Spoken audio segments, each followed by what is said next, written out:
انشاءاللہ تعالیٰ کوشش کریں گے کہ ربیع الاول شریف کا گفٹ انہیں شروع میں یہ مل جائے ان آیات کی شکل میں، کیونکہ انہوں نے بہت کچھ مشہور کیا جی. وہ ایک حضرت عمر کے زمانے میں کوئی امام مسجد تھا تو وہ روزانہ فجر کی نماز میں پڑھتا تھا عبس وتولی، تو حضرت عمر نے اس کو قتل کروا دیا.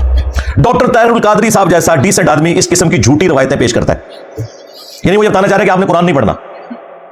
بار شریعت کے اندر سٹارٹنگ میں انہوں نے لکھا ہے کہ قرآن حکیم میں جن آیات کے اندر اللہ تعالیٰ نے انبیاء کرام علیہ السلام کے اوپر گرفت کی ہے نا، ایسی آیات کی صرف آپ عربی پڑھیں گے ان کا درس دینا بھی حرام ہے. یعنی وہ بتانا چاہ رہے ہیں قرآن پڑھنا ہی حرام ہے. جبکہ قصہ آدم اور ابلیس جو 7 دفعہ قرآن میں آیا اس میں سب سے زیادہ ڈیٹیل میں ہے سورۃ الاعراف کے اندر. اس میں اللہ تعالیٰ نے فرمایا کہ ہم نے قصہ آدم اور ابلیس اے اولاد آدم تم سے اس لیے بیان کیا کہ جس طرح تمہارے ماں باپ کو شیطان نے ورگلا دیا تھا کہیں تمہیں نہ بہکا دے. اللہ تعالیٰ تو کہہ رہا ہے یہ واقعات میں اس لیے بیان کر رہا ہوں کہ ان سے عبرت حاصل کرنی ہے، اور یہ کہتے ہیں ان کا درس دینا ہی حرام ہے. تو آگے انہوں نے قرآن کہاں سے پڑھنا ہے؟ اور پھر کہانیاں بنائی ہوئی ہیں. وہ جی ایک دفعہ ایک وابی کا اور ایک بریلوی کا مناظرہ ہو گیا. اچھا جی کیا ہوا پھر؟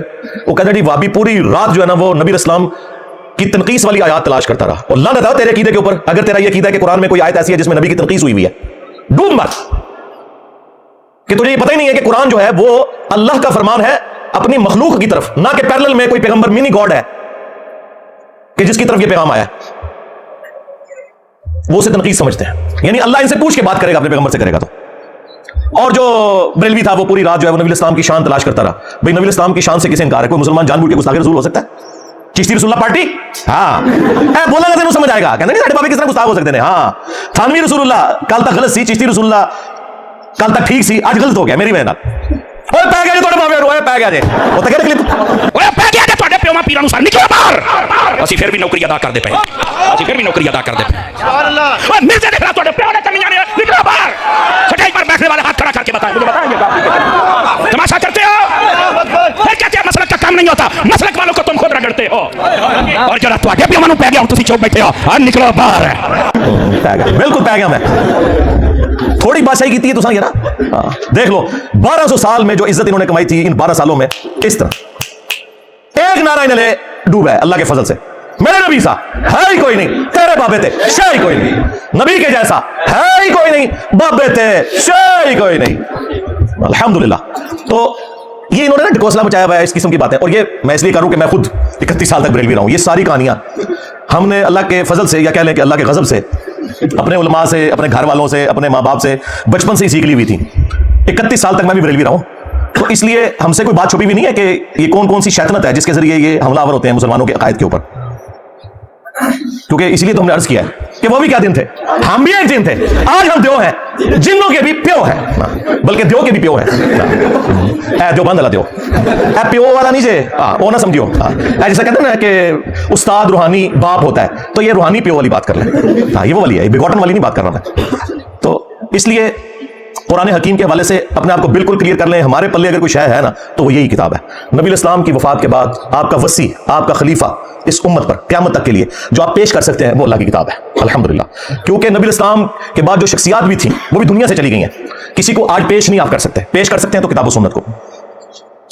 تو اگر یہ قرآن ہمارے پاس نہیں ہے تو ہمارے پاس کچھ بھی نہیں ہے. اگر ہمارے عقیدے قرآن کے خلاف ہیں تو سمجھ لیں کہ ہم گمراہی کے اوپر ہیں. اگر کوئی بات قرآن میں ہمارے عقیدے کے خلاف ہے تو سمجھ لیں ہمارا عقیدہ خراب ہے. قرآن تو بالکل ٹھیک ہے. قرآن کے سامنے آپ نے اسٹوڈنٹ کی حیثیت سے بیٹھنا ہے، نہ کہ اس کے استاد بن کے اے جی ادھر گستاخی ہوتی ہے اتنی بیان کرنی چاہیے تھی. اس کا مطلب پتہ کیا ہے؟ اس کا مطلب یہ ہے کہ قرآن اس قابل ہی نہیں ہے کہ اس سے لوگ ہدایت حاصل کریں. تو پھر کل آپ کس منہ سے اس کو پیش کریں گے کسی غیر مسلم کو؟ اصل میں خود ان کا گیر الٹا لگا ہوا ہے. اللہ نے تو بالکل واضح فرما دیا وَلَقَدْ يَسَّرْنَا الْقُرْآنَ لِلذِّكْرِ فَهَلْ مِن مُدَّكِرٍ. ایک سورت میں 4 دفعہ یہ آیت آئی ہے. پھر بھی مولوی کو یقین نہیں آ رہا. مولوی کہہ رہا ڈائریکٹ قرآن پڑھو گے گمراہ ہو جاؤ گے. اچھا یہ کہاں لکھا ہوا ہے کہ ڈائریکٹ قرآن پڑھو گے تو گمراہ ہو جاؤ گے؟ قرآن میں یہ تو لکھا ہوا ہے کہ سمجھنے کے لیے آسان کر دیا، نصیحت کے لیے. باقی یہ ٹھیک ہے کہ جو 1000 سے زیادہ آیات ہیں وہ علماء کو، مفتی اعظم کو بھی نہیں آتی ہیں جو سائنٹیفک فیکٹس کے ریلیٹڈ ہیں. وہ آپ کو کوئی سائنٹسٹ ہی بتائے گا، کوئی گورا ہی بتائے گا. یہ بالکل ٹھیک ہے، ٹھیک ہے کہ نہیں آتی. ہاں آپ نے نکاح طلاق کے مسئلے پوچھنے مولوی سے پوچھیں، لیکن جو نصیحت ہے نا وہ ایک ان پڑھ کو بھی سمجھ آئے گی، ایک پڑھے لکھے کو بھی سمجھ آئے گی، ایک ڈاکٹر کو بھی سمجھ آئے گی، ایک انجینئر کو بھی، ایک ریڈی بان کو بھی. اور وہی قرآن کا بنیادی مقصد ہے، نصیحت حاصل کرنا.